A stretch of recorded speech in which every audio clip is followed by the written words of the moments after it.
Hallo und herzlich willkommen zurück zu dem Gameplay Agatha Christie, The ABC Murders. Wir haben in der letzten Folge einen weiteren Brief bekommen, dass ein neuer Mord stattfinden soll. Und wir müssen natürlich schauen, was mit dem anderen Mord jetzt in Verbindung steht. Was war so besonders am Mord in Andover? Ein Andover. ABC-Kursbuch, würde ich sagen. Hieß Ascher. Also es geht auf jeden Fall um die Buchstaben. Genau. Was haben wir noch? Was kann man über das nächste Opfer sagen? Dass es wahrscheinlich mit einem B beginnen wird.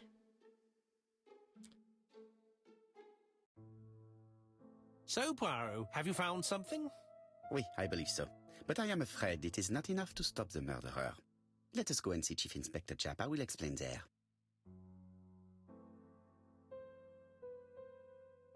Nächstes Ziel, Whitehaven verlassen. Inverfügbares Indizien. Okay. It may be time to go to Scotland Yard. Scotland Yard einen Besuch abstatten.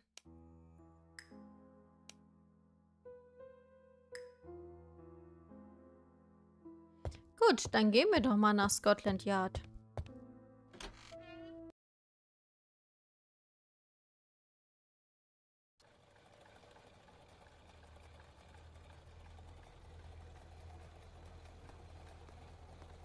It may be time to go to Scotland Yard.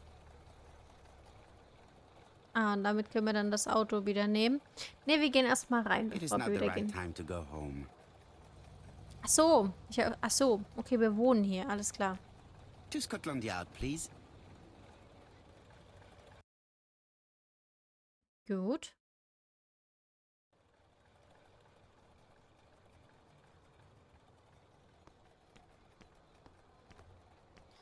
Dann gehen wir mal dahin.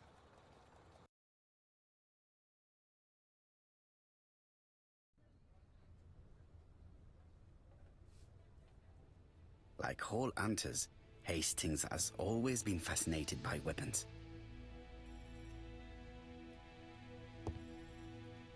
Die ganzen Auszeichnungen, die da hängen, meine Güte. Japp has invested a great deal in his career.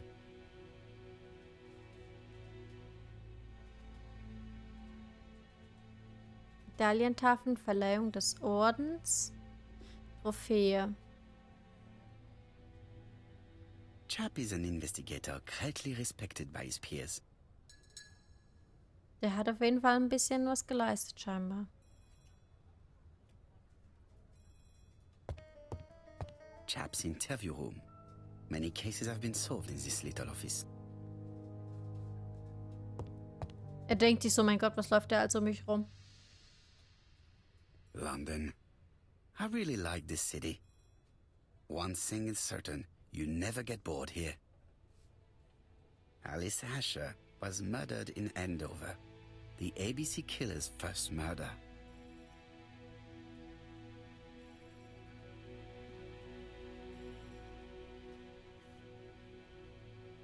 Wir beobachten ihn erstmal. Japp appears to be snowed under.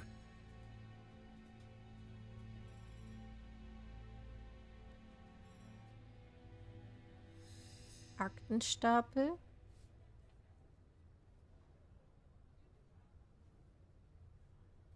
Ausgehängtes Telefon. Tasse mit kaltem Tee. Japp appears to already be overloaded with work.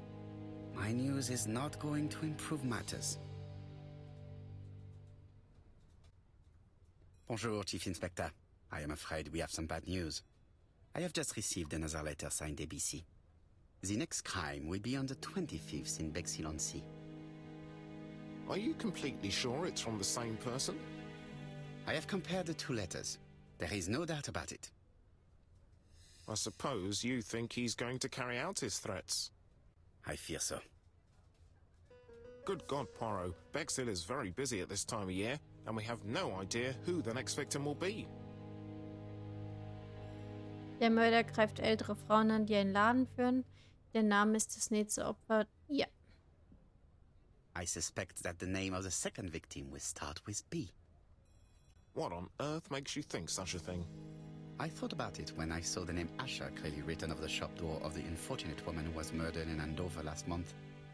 When I received a letter mentioning Bexhill, I deduced that the victim, like the town, might have been chosen by alphabetical order. So, it's an alphabet fiend. I'm going to have a list drawn up of all the people whose name starts with B. I hope there aren't too many of them. Bien, we should leave you to work, Chief Inspector. You have a few days to prepare yourself.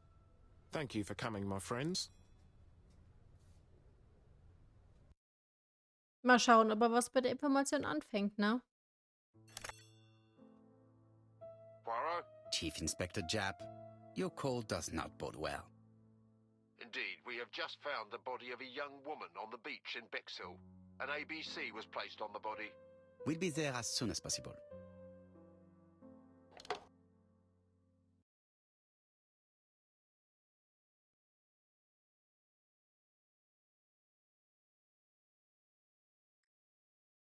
Gut.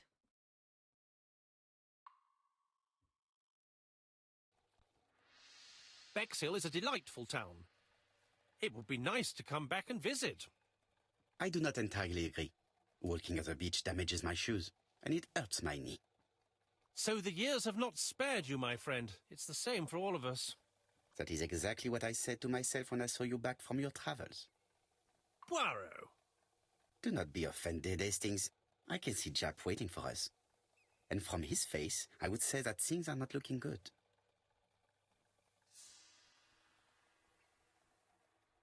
Wo sind wir denn gerade? Okay, wir gucken uns erstmal um. Bexhill seems to be a pleasant little town. Bungalows? Häuser im Viktoriastil?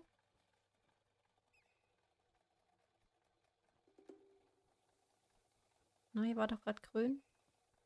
Na. Ja. Meeresufer. Bexhill is a pretty little seaside resort with elegant architecture, although personally I prefer more modern buildings.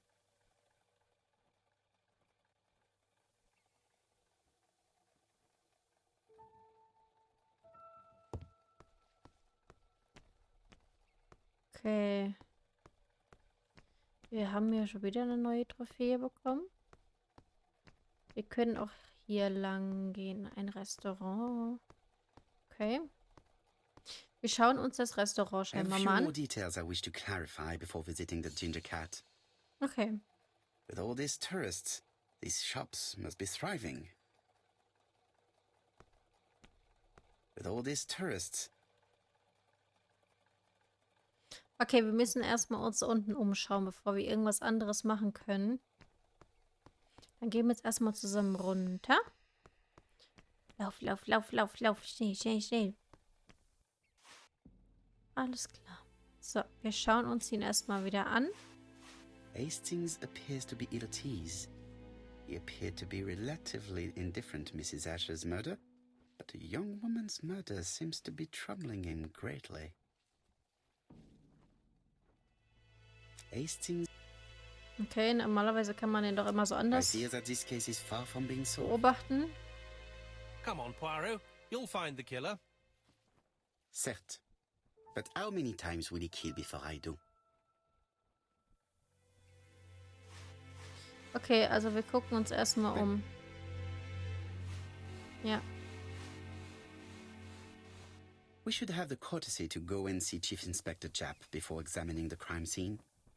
Hab ich doch gerade. Oder ist er nicht? Warte mal. Ach, mit ihm müssen wir wahrscheinlich reden. Ja. How do you do, gentlemen? Chief Inspector? I fear your admirer has struck again, Poirot. We haven't yet identified the victim, but it's a young woman, 20 to 25 years old. Death occurred last night between 11:30 and 1 o'clock, and we found an ABC guide on the body. Was she pretty? Come on, Poirot. That's rather out of place. It has no bearing on the murder. Are you certain? For women, it is often the most important thing. It often decides their destiny. The body hasn't been moved. You can see for yourself. Has the press been informed? Not yet, but I'm planning to.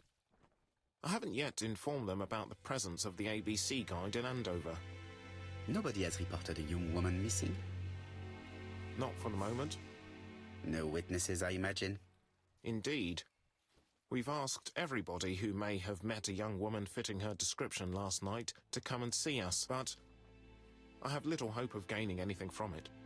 It's early days, Chief Inspector, and the news may not have spread around the town yet. I hope you're right, Hastings. Sie wird auf jeden Fall irgendwas mit B heißen.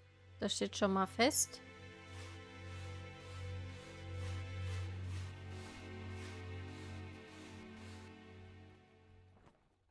A braided silk belt. It may have belonged to the victim. These marks have been left by a rope or a braided cloth. This key is too small to be one for a house. Without a doubt, it is for a padlock. She was a great beauty. Strange that chap didn't notice it.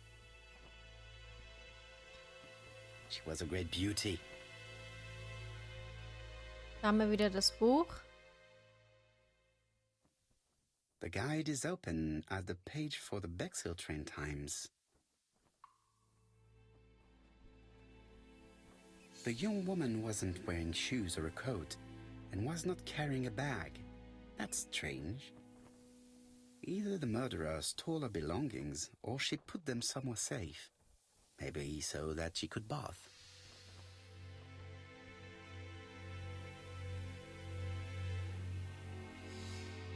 Apart from the marks on her neck, there are no signs of the struggle. She didn't manage to hit her assailant. Let us now try and get our brain cells to work. Yes. Okay, auf welche Weise wurde das Opfer ermordet? Das, Spuren am Hals, nicht gewehrt. Das Opfer wurde überrascht und mit ihrem eigenen Gürtel erdrosselt. The poor child must have been strangled with his braided belt. Unfortunately, in view of the fabric, it is unlikely that we will find any prints. Let us now try and get our brain cells to work. Welche gemeinsamen Punkte gibt es zwischen dem Mordfall in Andover und Bexhill? Die Bücher auf jeden Fall. Der Mörder unterschreibt seine Verbrechen mit einem ABC-Kursbuch. Wurden die Verbrechen von Andover und Bexhill vom selben Täter begangen? Ja. Achso. Die Presse weiß nichts. Die beiden Morden wurden tatsächlich vorsätzlich vom selben Mörder begangen. The medical officer should confirm that the victim was strangled with her own belt. That's what I thought. She shows the usual signs of strangulation. With a little luck, we'll find prints this time. You are too optimistic, Hastings. Our killer is far too meticulous for that. Das Opfer identifizieren. There is no doubt about it. Bexhill has one of the most beautiful beaches in the area.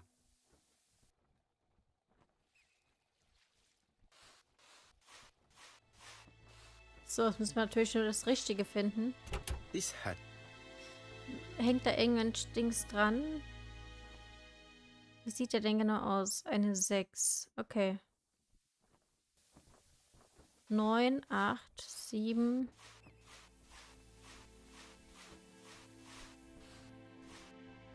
Okay, das muss also hier reinpassen. Ja, das ist umgedreht.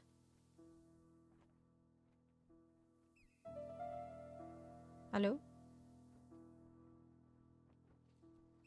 7, 1, 6. The number is upside down. This is definitely at number 6. 716 heißt das, glaube ich.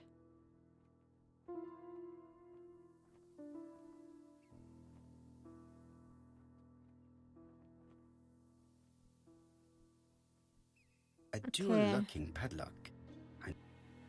7. Nee, wartet hier. 1,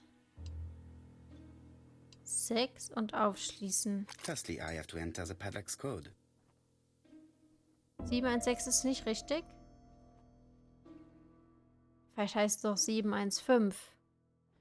Probieren wir es mal mit 715. Ja.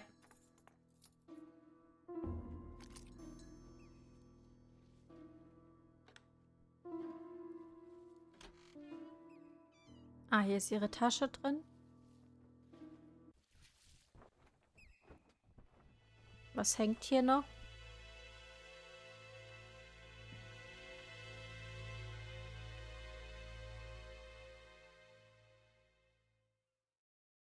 Betty's first day at work.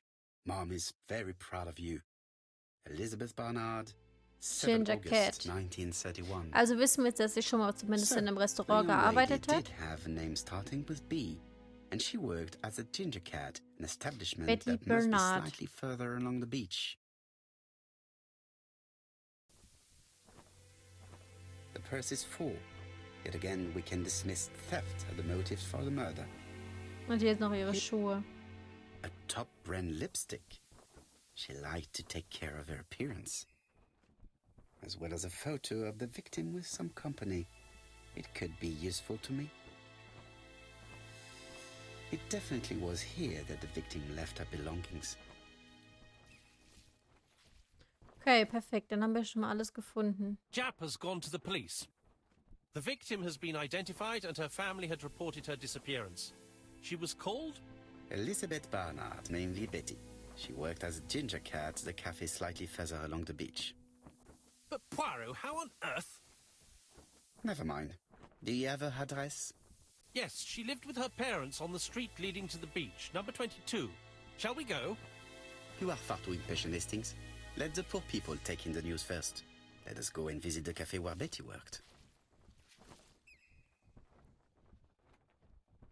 Okay, wir schauen uns erstmal das Restaurant an, wo sie gearbeitet hat.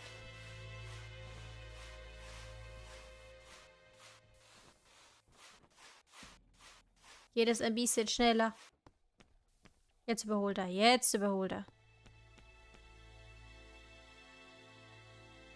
Could it be the same buildings as on the victim's photo? Der Name allein schon.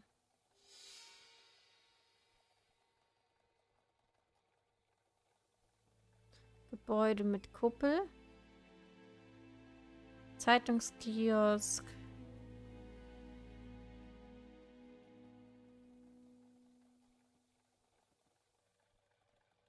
Meeresküste. This is definitely where the photo I found in the hut was taken.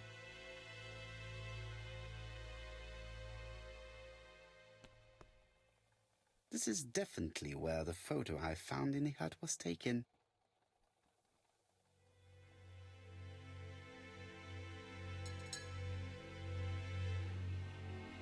Ja, das ist ja schön, aber ich will ja in das Restaurant rein. Ins Ginger Cat gehen. This is definitely where the photo I found in the hut was taken. Ah, okay.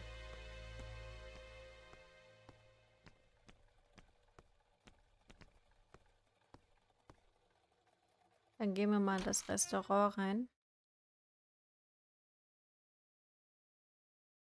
I'll be with you in a minute, gentlemen.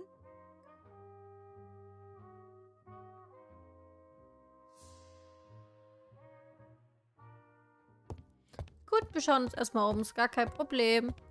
What a pity. I don't have any change to make it work. Wir haben kein Kleingeld, um sie einzuschalten. This is a well-laid table. Nothing is out of place and, above all, no creases.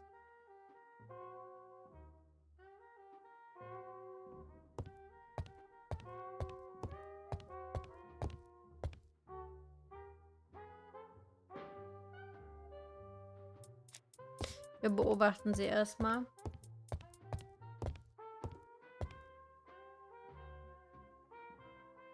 Something tells me that she's the owner of the ginger cat. Strenge Haltung. Hinter der Theke. Rotes Haar. Ah, Ginger Cat. Ah ja, verstehe. This woman must be the owner of the ginger cat. It looks like something is bothering her. How can I help you? A hot chocolate and a tea for my friend, please. I'll bring it straight away. Okay, wir schauen uns jetzt hier netterweise, oder hier. I need to know the time range during which Betty was working on her own. These are the different waiting staff's bills. Which ones were written by Betty?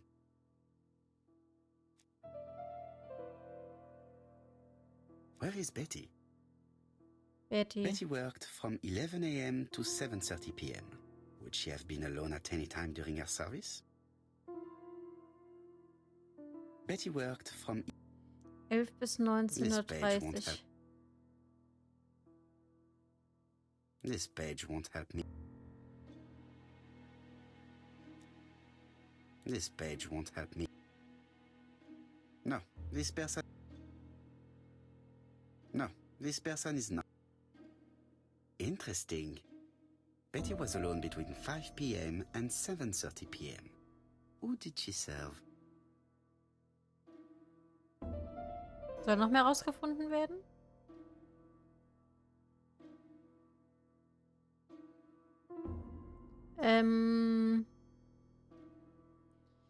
Wann arbeitet sie?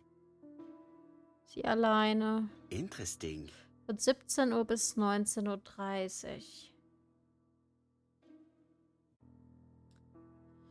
Von 17 Uhr.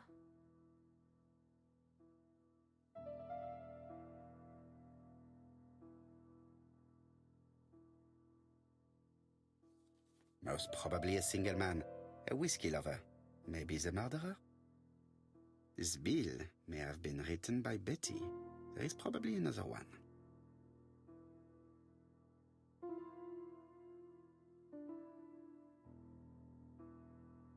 Und 17 hier nochmal. No, something's not right. Betty was alone at just one.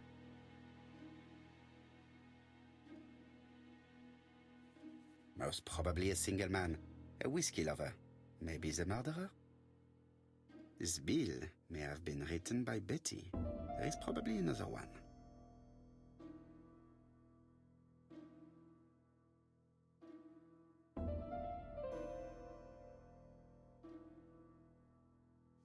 Die vielleicht? Most probably a family. Ja, die zwei. Betty served a family and a man on his own, a whiskey drinker. Maybe the murderer. This information will help me to progress. But, gentlemen, what are you doing? Hoppala. We are searching for clues, mademoiselle. My name is Hercule Poirot. I am a detective, and this is Captain Hastings. Does Betty Barnard work here? That is correct. She should have been here a while ago. Punctuality is the first rule of politeness. Sie weiß I es noch fear that nicht. Miss Barnard will not be coming today. She has just been found, dead, on the beach a few hundred meters from the cafe. How awful. Poor young thing. What happened? She appears to have been murdered. This is most distressing. How this will affect my business, I shudder to think.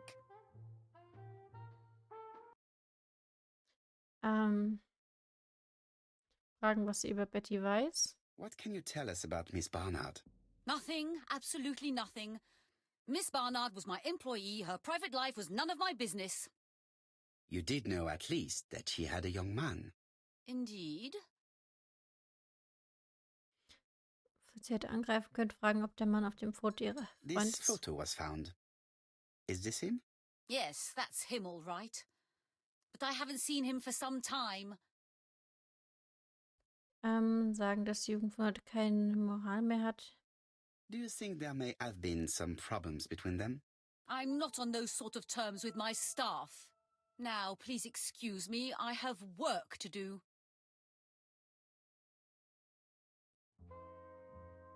The customer who ordered the whiskey might provide us more information. He may have been the last one to see Betty alive. It is an interesting idea, Hastings. Maybe he is a regular guest. What do you think, mademoiselle? I don't think so. Our regular guests tend to order tea and cakes. At this time of the year, there are a lot of tourists about you never see again. That's what I thought. Time to visit Betty's home. Alles klar. Vielen Dank. Für die Auskunft. Okay, das heißt, wir gehen jetzt wieder raus und gucken nach ihrem Freund, oder?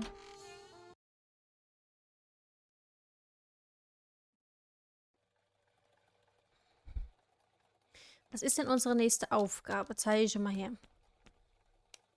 So, Betty Haus Nummer This is definitely 22. where the photo I found in the hut was Ja, taken. ja. This is definitely where the photo I found in the hut was taken. 22. Also da.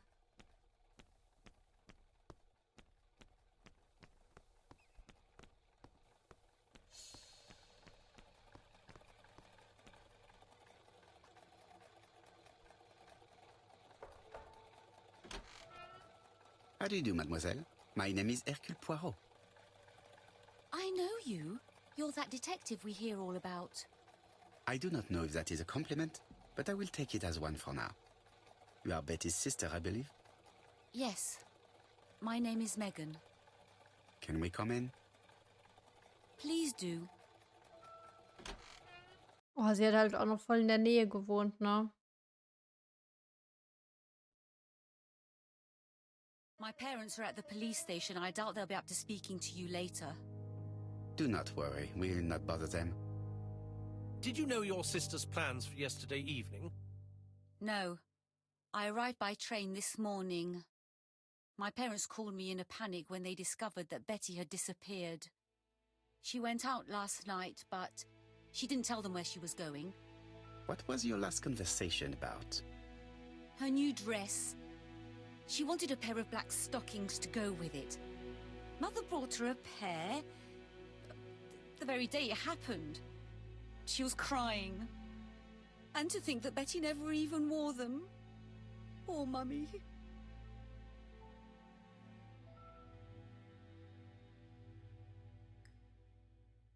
Okay, ich würde aber sagen, bevor wir uns im Haus umschauen, würde ich auf jeden Fall schon mal ein kleines Cut machen für die Folge für YouTube. Damit auf jeden Fall vielen lieben Dank wieder fürs Zuschauen. Lasst auf jeden Fall mal ein kleines Kommentar unter meinem Video da. Ein kleines Däumchen nach oben, wenn euch das Video gefallen hat. Und natürlich auch das Wichtigste, ein Abo. Ein Abo ist immer gut dafür da, dass ihr daran erinnert werdet, wenn es neue Videos von mir gibt. Ansonsten würde ich sagen, bis zum nächsten Mal. Macht's gut. Ciao.